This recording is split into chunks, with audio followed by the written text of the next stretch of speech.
اب وہ اس قرآن پاک کی میں سمجھتا ہوں، بلکہ میں کیا سمجھتا ہوں، امام کائنات صلی اللہ علیہ وسلم نے فرمایا، صحیح مسلم کی حدیث ہے کہ آیت العظم من القرآن ہے یہ آیت الکرسی، قرآن کی سب سے زیادہ عظمت والی آیت۔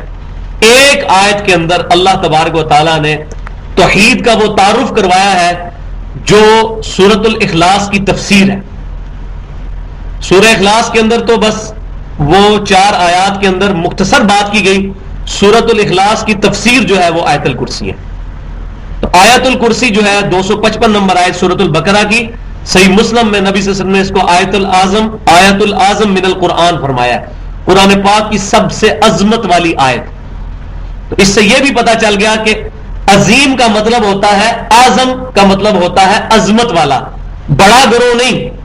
جس طرح وہ ایک حدیث پیش کرتے ہیں سنن ابن ماجہ سے کہ سواد اعظم کو پکڑ لو، سب سے بڑی جو جماعت ہے اس کو پکڑ لو، تو بریلوی پاکستان میں کہتے ہیں ہم سب سے زیادہ ہیں، ہم حق پر ہیں، کیونکہ نبی صلی اللہ علیہ وسلم نے فرمایا کہ سواد اعظم کو پکڑ لو، سب سے زیادہ ہم ہیں۔ دیوبندی بنگلہ دیش میں زیادہ ہیں، وہاں وہ کہتے ہیں سواد اعظم کا مطلب ہے دیوبندی ہو جاؤ۔ اہل حدیث سعودی عرب میں زیادہ ہیں، وہ کہتے ہیں سواد اعظم کا مطلب یہ ہے کہ اہل حدیث ہو جاؤ، اور یہ مطلب نہیں بھائی ہو سواد اعظم کا۔ سواد اعظم کا مطلب ہے عظمت والا گروہ۔ وہ اس زمانے میں صحابہ کرام علیہم رضوان تھے، اور قیامت تک ایک گروہ جو قرآن سنت اجماع کو حجت مانتا ہے اور ضرورت پڑنے پر اجتہاد کا قائل ہے، وہ اہل سنت میں یا وہ اعظم گروہ ہے، تعداد چاہے اس کی تھوڑی ہو۔ آج بھی دنیا میں 2.25 ارب کرسچن ہیں، تعداد تو ان کی زیادہ ہے۔ تو مسلمانوں کے اندر بھی تعداد پہ نہیں ڈیپینڈ کر رہا، بلکہ اتھینٹسٹی کے اوپر ڈیپینڈ کر رہا ہے۔ ورنہ قرآن پاک کی سب سے لمبی جو آیت ہے وہ سورۃ البقرہ میں آگے چل کر آئے گی۔ تو اگر تعداد کا مطلب بڑا ہونا ہوتا اس کی لینتھ کا، تو پھر آیت الکرسی تو اعظم نہ ہوتی، پھر تو وہ ہوتی۔ اسی طریقے سے صحیح بخاری میں آتا ہے سورۃ العظم قرآن پاک کے اندر سورہ فاتحہ ہے۔ تو اگر تعداد کی بات ہوتی تو سورہ بقرہ سب سے بڑی ہے، اس کو سورۃ العظم ہونا چاہیے تھا، لیکن نبی صلی اللہ علیہ وسلم نے سورہ فاتحہ کو فرمایا۔ اس کا مطلب ہے عظمت والی سورت سب سے زیادہ سورہ فاتحہ ہے، یا اس کے بعد پھر سورہ اخلاص ہے۔ آپ کو شیطان جو ہے وہ نیند دلا رہا ہے، جو دیکھے نا اس کے دائیں بائیں کوئی سویا ہوا ہے اس کو پکڑ گیا۔ اب آپ ایک دوسرے پہ نظر بھی رکھنی ساتھ ساتھ، کیونکہ شیطان نہیں چاہے گا کہ ہمیں آیت الکرسی سمجھ آ جائے یہ کیا ہے، کیونکہ ورنہ تو عید سمجھ آ جائے گی، کائنات بنی تو عید کے لیے ہے، تو عید تو اس نے سمجھنے نہیں دینی ہمیں۔ تو آج شیطان جو ہے وہ پورا زور لگائے گا کہ یہ آیت الکرسی سمجھنا ہے۔ تو یہ آیت العظم قرآن پاک کی سورۃ البقرہ کی آیت نمبر 255 آیت الکرسی ہے۔ صحیح بخاری کے اندر ایک حدیث موجود ہے کتاب الوکالہ چیپٹر میں، امام کائنات صلی اللہ علیہ وسلم نے ارشاد فرمایا، سیدنا ابو ہریرہ رضی اللہ تعالیٰ عنہ کہتے ہیں آپ صلی اللہ علیہ وسلم نے اس بات کی تصدیق فرمائی کہ جو شخص رات کو آیت الکرسی پڑھ کر سوتا ہے، اللہ تعالیٰ اس کی حفاظت کے لیے ایک فرشتہ اس پر مقرر کر دیتا ہے، اور صبح ہونے تک اللہ تعالیٰ اس کو شیطان سے محفوظ رکھتا ہے، شیطان اس کے قریب نہیں آتا۔ یہ آیت الکرسی کی فضیلت ہے۔ تو ہمیں رات کو سوتے وقت اور صبح بھی، صبح شام کے اذکار میں یہ آیت الکرسی شامل ہے۔ اور تیسری فضیلت سنن نسائی الکبریٰ کے اندر موجود ہے صحیح سند کے ساتھ کہ امام کائنات صلی اللہ علیہ وسلم نے ارشاد فرمایا، جو کوئی شخص فرض نماز کے فوراً بعد آیت الکرسی پڑھ لے گا، اس کے اور جنت کے درمیان صرف موت ہے، یعنی وہ بندہ مرتے ہی جنت میں داخل ہوگا جو اپنی عادت بنائے گا فرض نماز کے بعد آیت الکرسی پڑھنے کی۔ ایک ضعیف روایت ہے، لیکن ضعیف روایت اس کے سپورٹ میں لے کے آ رہا ہوں سنن بہیقی کے اندر، اس میں سیدنا علی رضی اللہ تعالیٰ سے یہ روایت ہے کہ کسی سے گفتگو کرنے سے پہلے آیت الکرسی پڑھنی ہے۔ تو کوشش کریں کہ کسی سے بات کیے بغیر فرض نماز کے فوراً بعد اللہ اکبر استغفر اللہ استغفر اللہ استغفر اللہ اللہم انت السلام منک السلام تبارک یا ذا الجلال والاکرام پڑھ کے فوراً آیت الکرسی پڑھ لیں بغیر کسی سے گفتگو کیے، یہ اس کا پروٹوکول بھی ہو جائے گا۔ تو یہ تو اس کی فضیلت اس اعتبار سے۔ اب اللہ کا نام لے کر اس کو شروع کرتے ہیں۔ اللہ لا الہ الا ہو الحی القیوم، اللہ ہی ہے کہ اس کے علاوہ کوئی الہ نہیں ہے مگر وہی اللہ، الحی القیوم، وہ خود سے زندہ ہے اور ہر چیز کو قائم رکھنا ہے اسی کی طرف سے. ہر چیز اسی کی وجہ سے قائم ہے.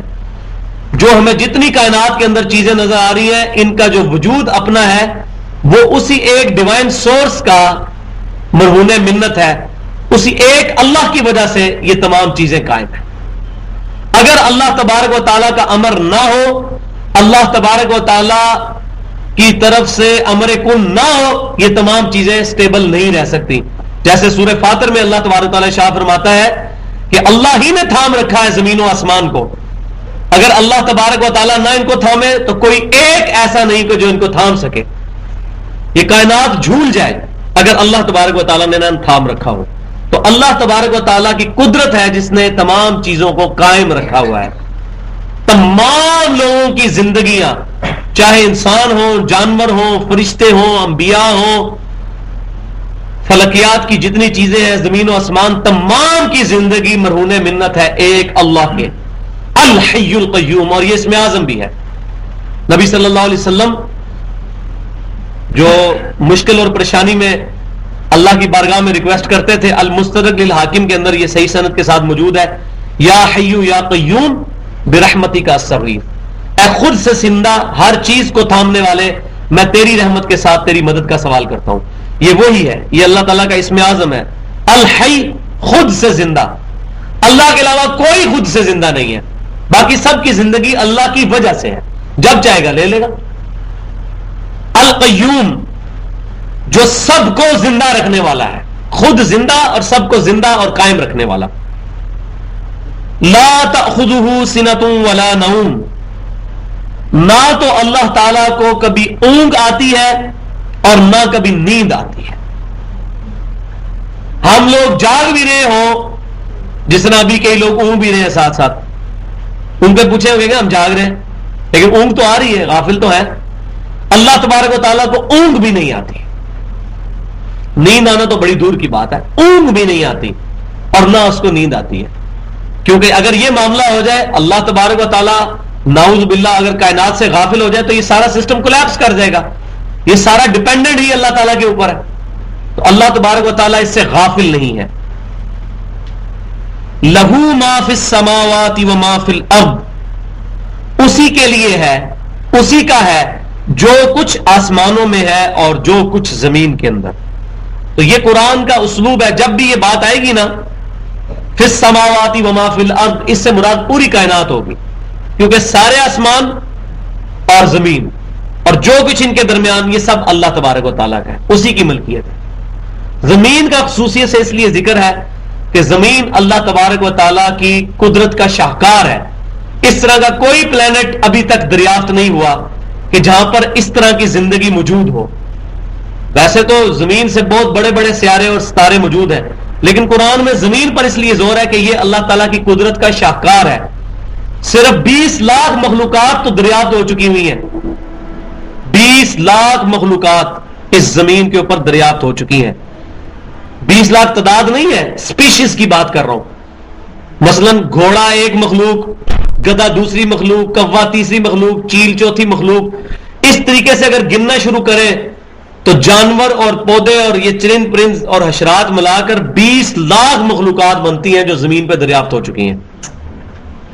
اس روئے ارض پہ 1 انچ بھی ایسا نہیں ہے جہاں پر کوئی نہ کوئی زندہ مخلوق موجود نہ ہو.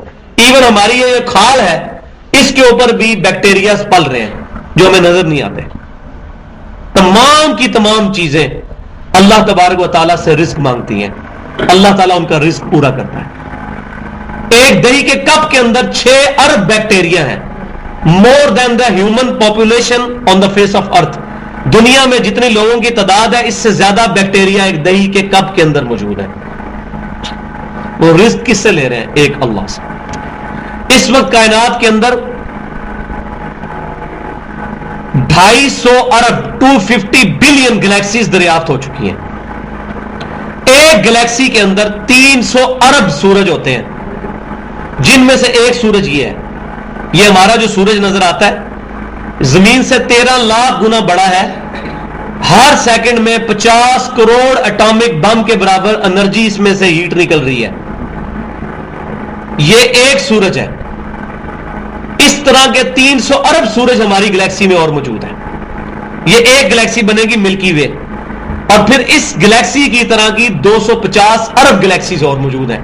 یہ نیشنل جغرافی اور ڈسکوری چینل جو امریکہ کے ان کے فگرز میں آپ کو بتا رہا ہوں. یہ تمام کی تمام کائنات جس کے ستارے اور جس کے اجسام فلکی گننا ناممکن ہے، یہ تمام کی تمام چیزیں اللہ تبارک و تعالی کی ملکیت ہے اور اللہ ہی کی وجہ سے قائم ہے.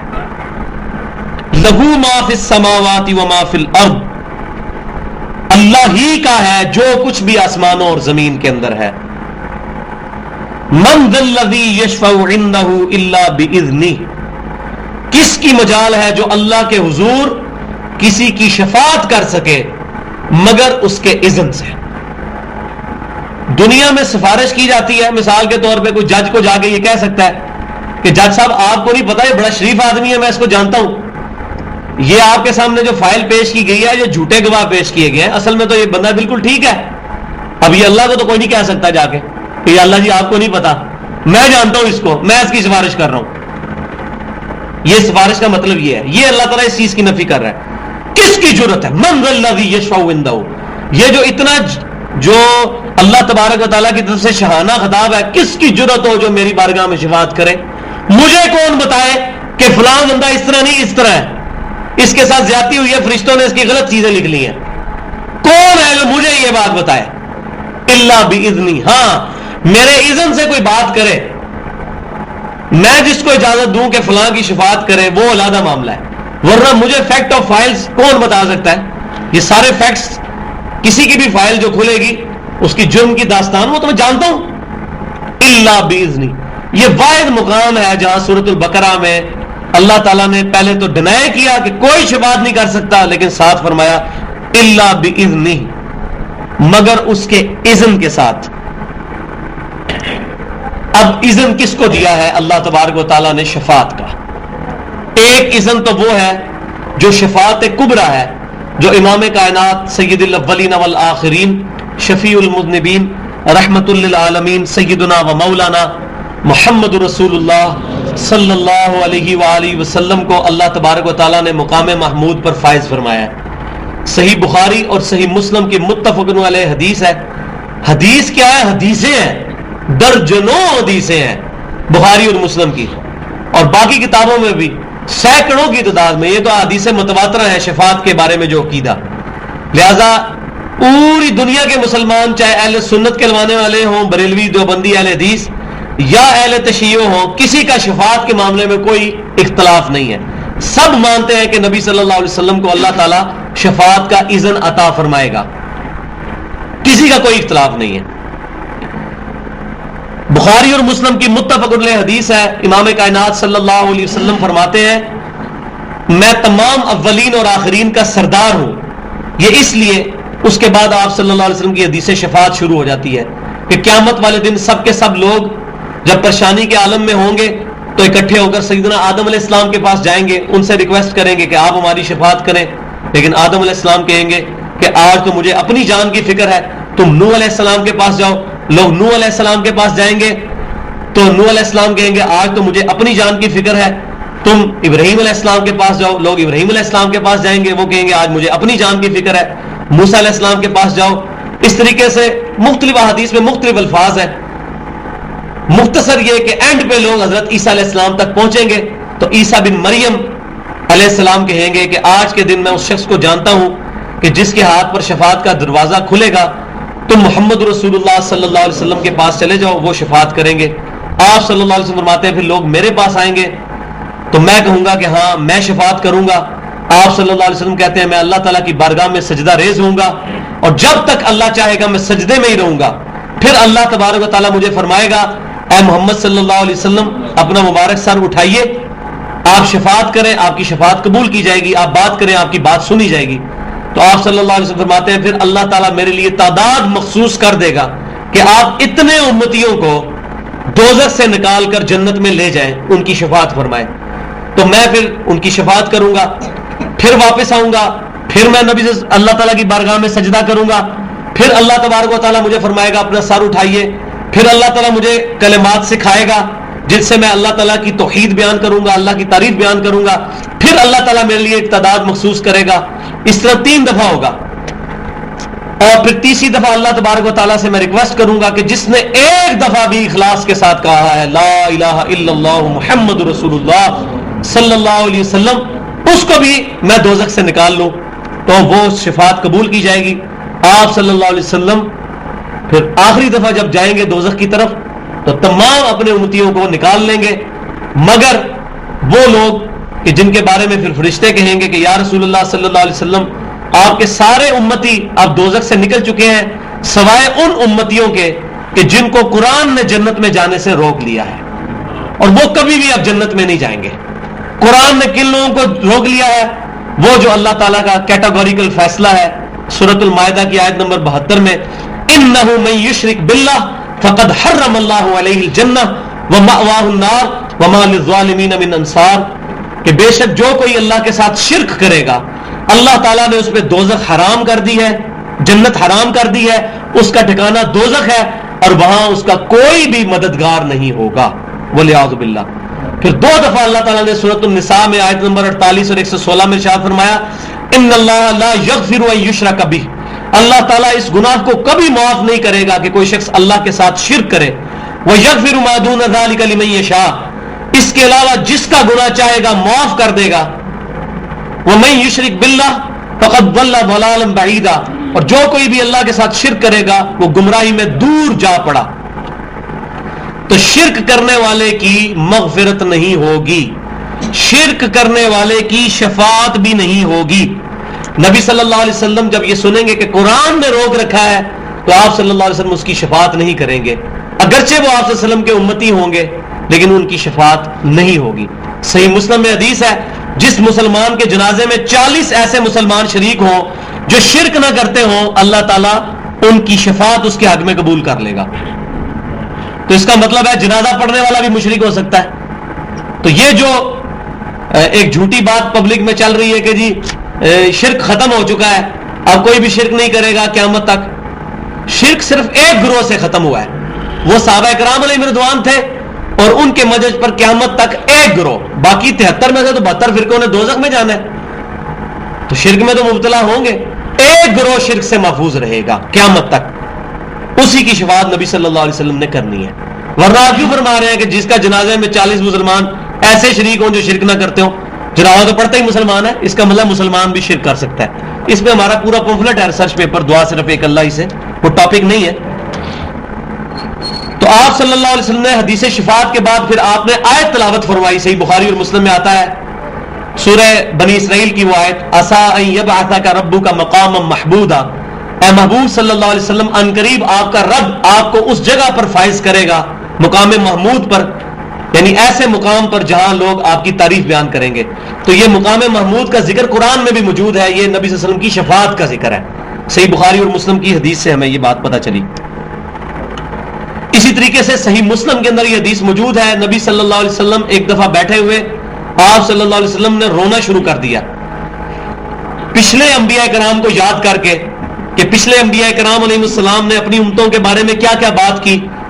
یا قیامت والے دن عیسیٰ علیہ السلام کہیں گے اللہ یہ میرے امتی تیرے بندے ہیں, چاہے ان کو عذاب دے چاہے ان کو چھوڑ دے, یعنی وہ اللہ نے برات کریں گے.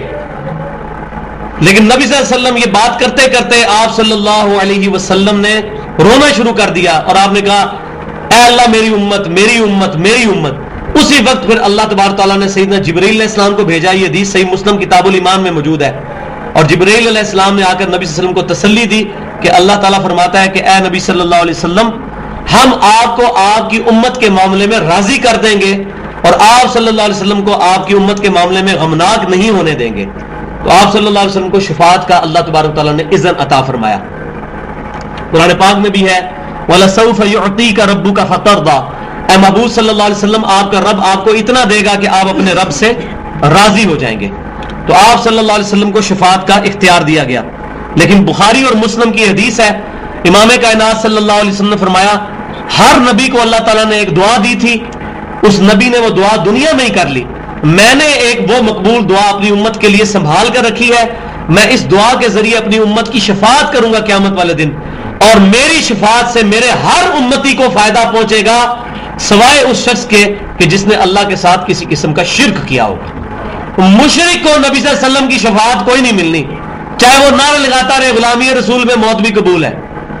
اگر وہ نبی صلی اللہ علیہ وسلم کا گستاخ ہے، نبی صلی اللہ علیہ وسلم کی تعلیمات کے برخلاف وہ اللہ تعالیٰ کی ذات و صفات میں شرک کر رہا ہے، اس کے لیے کوئی شفاعت نہیں ہے۔ اسی طریقے سے ایک بہت زبردست حدیث جامعہ ترمذی میں موجود ہے، سیدنا انس بن مالک رضی اللہ تعالی عنہ کہتے ہیں یا رسول اللہ صلی اللہ علیہ وسلم، میں آپ کی شفاعت کا طلبگار ہوں، تو قیامت والے دن میں آپ کو کہاں پر تلاش کروں؟ یہ جامعہ ترمذی میں بہت زبردست یہ حدیث میں نے آج ہی پڑھی ہے، مجھے بڑا مزہ آیا، میں نے کہا یہ میں حدیث ضرور بیان کروں۔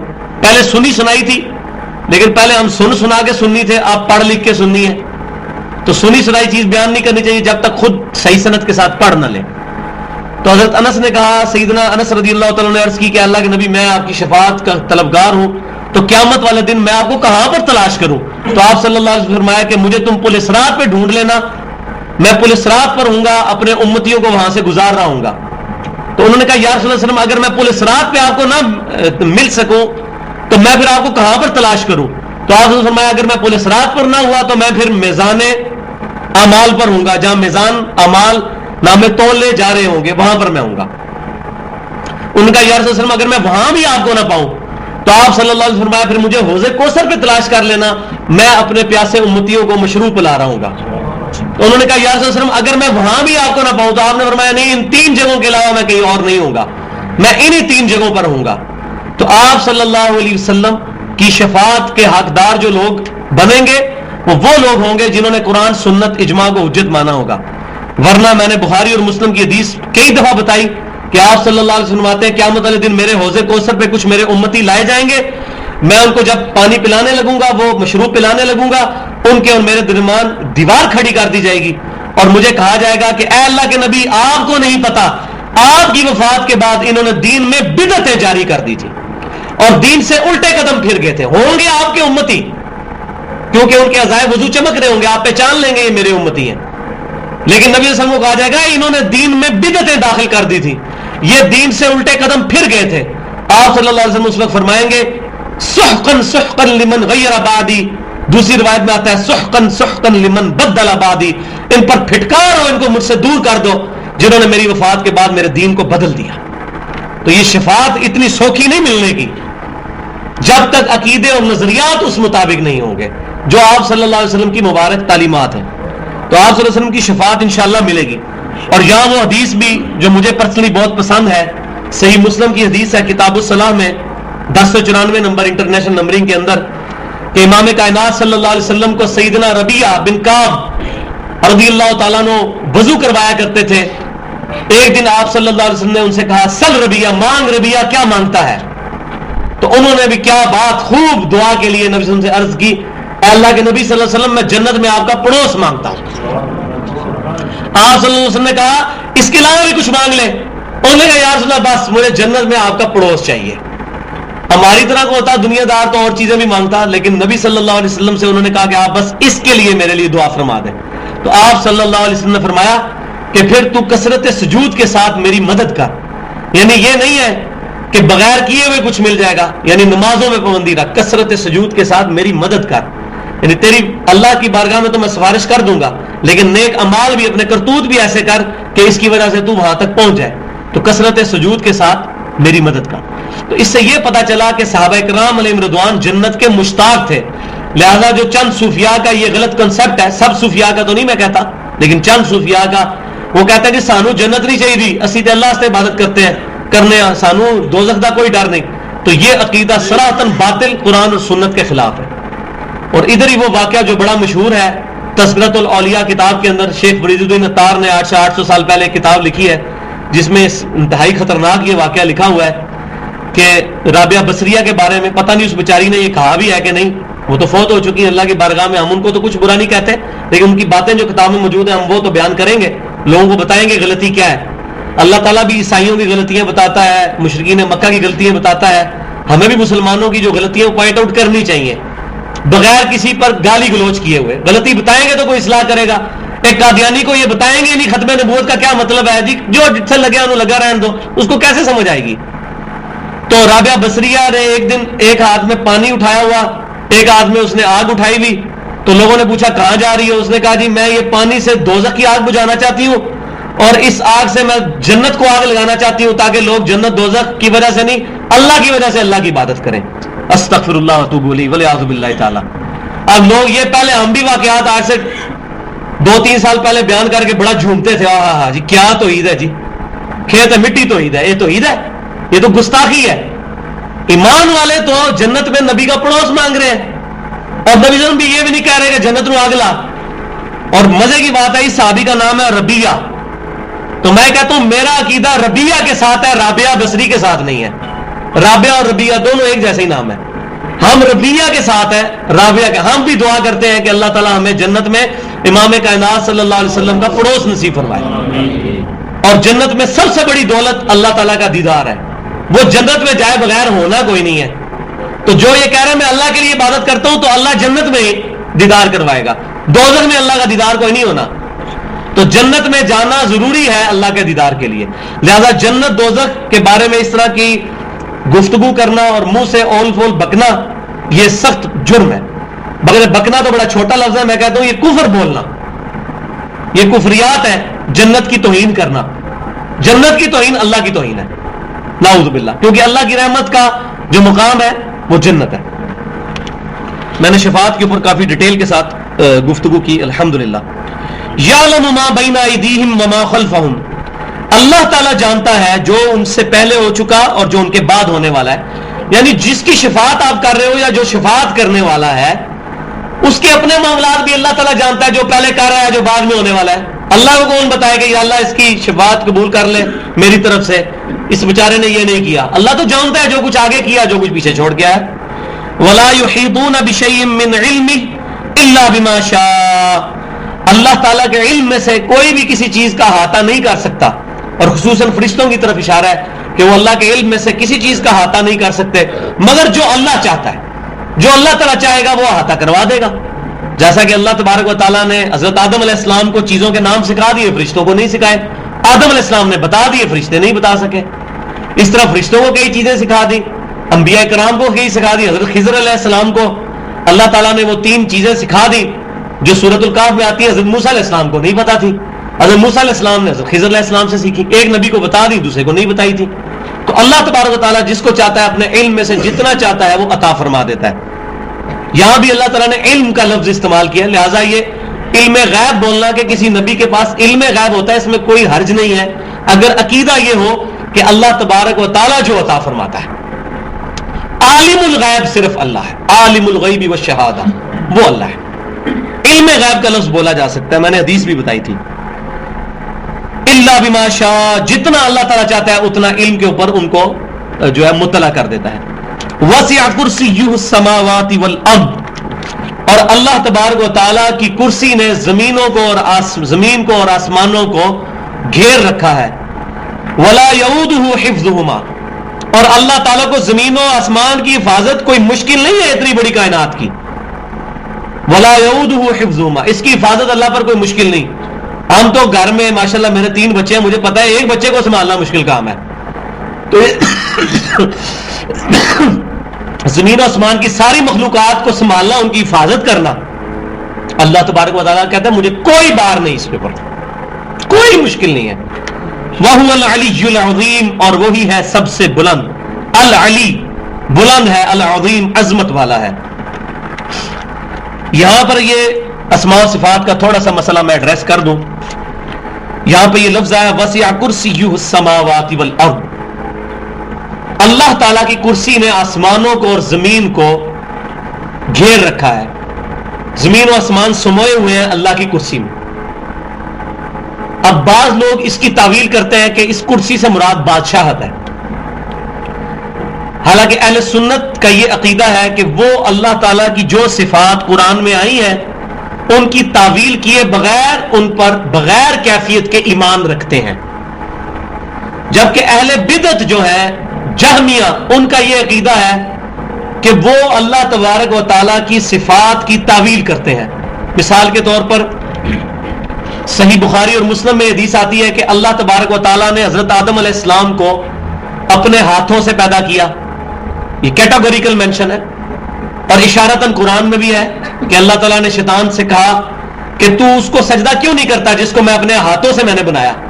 تو اب جو جہمی ہیں ان کا یہ عقیدہ ہے کہ اللہ تعالیٰ کے ہاتھ نہیں ہے، ہاتھ سے مراد قدرت ہے، جبکہ اہل سنت یہ کہتے ہیں کہ اللہ تعالیٰ کے ہاتھ ہیں لیکن اس طرح کے نہیں ہیں، اس کی شان کے لائق جیسے ہیں۔ ہاتھ ہم مانتے ہیں لیکن ان کی مثال نہیں دیتے۔ لیس کمثلہ شیء وہو السمیع البصیر، اللہ کی مثل کوئی شے نہیں ہے اور وہی سننے والا اور دیکھنے والا ہے۔ تو اہل سنت اور اہل بدعت کا یہ فرق ہے، اہل بدعت کا، جہمیہ کا، کہ وہ اللہ تعالیٰ کی صفات کی تعویل کرتے ہیں۔ اس میں دو حدیثیں بیان کر کے تو اس کو کنکلوڈ کرتا ہوں۔ ایک تو جامعہ ترمذی میں ابواب الزکات، کتاب الزکات چیپٹر میں ایک حدیث موجود ہے، اور یہ حدیث بخاری اور مسلم میں بھی ہے، لیکن ترمذی میں امام ترمذی نے اس پہ کامنٹس بھی کیے ہیں جو میں نے آپ کو سنانے ہیں۔ بخاری اور مسلم کی متفق علیہ حدیث ہے جو امام ترمذی بھی لے کر آئے ہیں کہ جب کوئی شخص اللہ کی راہ میں صدقہ کرتا ہے، اگرچہ ایک لقمہ ہی صدقہ کرے، اللہ تعالیٰ اپنا دایاں ہاتھ آگے بڑھا کر اس لقمے کو پکڑ لیتا ہے اور اس کی پرورش کرتا ہے جس طرح تم میں سے کوئی گھوڑے کی پرورش کرتا ہے، یہاں تک کہ وہ لقمہ اور پہاڑ کے برابر ہو جاتا ہے۔ یعنی اللہ تعالیٰ اس کے اخلاص کی وجہ سے وہ اور کے برابر، پہاڑ کے برابر اس کا وزن کر دیتا ہے، اس کو وہ اجر عطا فرماتا ہے۔ اس کے اوپر امام ترمذی پھر بحث کرتے ہوئے لکھتے ہیں کہ یہاں پر جو آیا کہ اللہ تعالیٰ دائیں ہاتھ سے پکڑتا ہے، تو قرآن اور حدیث میں جہاں بھی اللہ تعالیٰ کے ہاتھ، اللہ تعالیٰ کی پنڈلی، اللہ تعالیٰ کا چہرہ، اللہ تعالیٰ کی انگلیاں، اللہ تعالیٰ کی آنکھیں، یہ تمام چیزیں بخاری، مسلم اور قرآن پاک میں موجود ہیں۔ ہم ان تمام چیزوں کو مانتے ہیں بغیر ان کی کوئی تمثیل یا مثال بیان کیے ہوئے، جبکہ جو جہمیہ ہے وہ ان کی تعویل کرتے ہیں، وہ کہتے ہیں ہاتھ سے مراد قدرت ہے، ٹھیک ہے، آنکھوں سے مراد قوت بصارت ہے، آنکھیں نہیں ہیں۔ تو یہ انہوں نے کہا کہ جہمیہ نے ان کی وہ تعویل کی جو اہل سنت میں سے کسی نے نہیں کی۔ اہل سنت کے امام مالک پورا، بلکہ امام ترمذی نے یہ الفاظ لکھے ہیں، اہل سنت و جماعت کے امام مالک، امام سفیان بن عیینہ، عبداللہ بن مبارک رحمہم اللہ اور باقی ائمہ اہل سنت یہ کہتے ہیں ہم اللہ کی تمام صفات کو مانتے ہیں بغیر ان میں کوئی تعویل کیے ہوئے، بغیر اس کی کوئی مثال بیان کیے ہوئے۔ اور اسی میں سے ایک عقیدہ یہ ہے کہ اللہ تعالیٰ اپنے عرش پر مستوی ہے جیسا کہ اس کی شان کے لائق ہے۔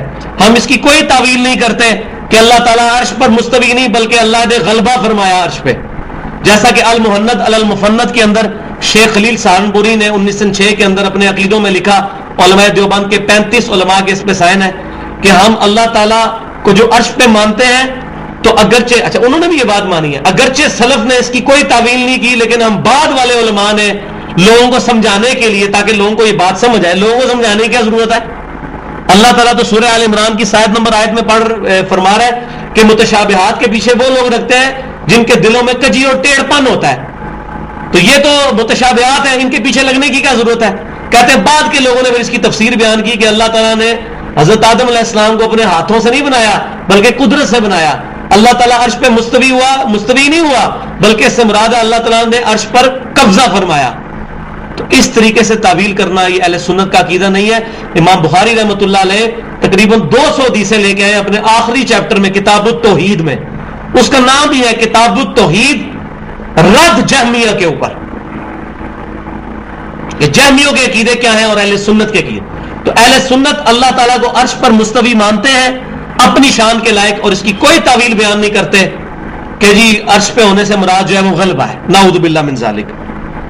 اسی طریقے سے جامعہ ترمذی میں ایک اور حدیث بھی موجود ہے، سورۃ الحدید کی تفسیر، کتاب التفسیر چیپٹر میں، هو الاول والآخر والظاہر والباطن، اس آیت کی تفسیر میں ایک ضعیف روایت امام ترمذی لے کے آئے ہیں، انہوں نے کہہ بھی دیا روایت ضعیف ہے، لیکن اس کے آگے انہوں نے گفتگو کی ہے۔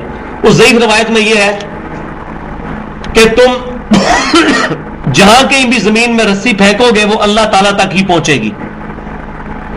تو اس کی انہوں نے تفسیر بیان کی کہ اس سے مراد یہ ہے کہ زمین و آسمان میں جہاں بھی کوئی شخص چلا جائے، اللہ تعالیٰ کی علم، قدرت اور اللہ تبارک و تعالیٰ کی سمع اور بصارت، اللہ کی صفات سے باہر نہیں نکل سکتا۔ البتہ اللہ تبارک و تعالیٰ اپنے عرش پر مستوی ہے جیسا کہ اس کی شان کے لائق ہے۔ تو اللہ تعالیٰ اپنے عرش پہ ہوتے ہوئے بھی اپنی مخلوق سے غافل نہیں ہے۔ اللہ تبارک و تعالیٰ اپنے عرش پر مستوی ہوتے ہوئے بھی زمین پہ چلنے والی ایک چیونٹی کے پاؤں سے جو آواز نکلتی ہے جو ہم نہیں سن سکتے اس کو بھی سننے پر قادر ہے. اللہ تبارک و تعالیٰ اپنے عرش پر مستوی ہوتے ہوئے بھی ہماری رگے جاں سے بھی زیادہ ہمارے قریب ہے. اللہ تبارک و تعالیٰ اپنے عرش کا پابند بھی نہیں ہے. ہر رات بخاری اور مسلم کی متفق علیہ حدیث ہے, تہائی رات کے بعد اللہ تعالیٰ آسمان دنیا پہ نزول فرماتا ہے اور فرماتا ہے کوئی بخشش مانگنے والا میں اسے بخش دوں, ہے کوئی مجھ سے رزق مانگنے والا میں اس کو رزق عطا فرماؤں. اور یہ طلوع فجر تک اللہ تعالیٰ کی طرف سے آواز آتی رہتی ہے. اور اس کی شان کے لائق ہمارا عقیدہ ہے کہ اللہ تعالیٰ نزول فرماتا ہے, اور قیامت والے دن اللہ تعالیٰ اس دنیا پر بھی نزول فرمائے گا. وَجَاءَ رَبُّكَ وَالْمَلَكُ صَفًّا صَفًّا, قیامت والے دن فرشتے بھی اور اللہ تعالیٰ بھی قطار در قطار اس دنیا پر نزول فرمائیں گے. تو ان تمام عقیدوں پر ہم ایمان لاتے ہیں لیکن ان کی تعویل نہیں بیان کرتے. یہی اہل سنت کا اور جہمیہ کا, اہل بدعت کا فرق ہے.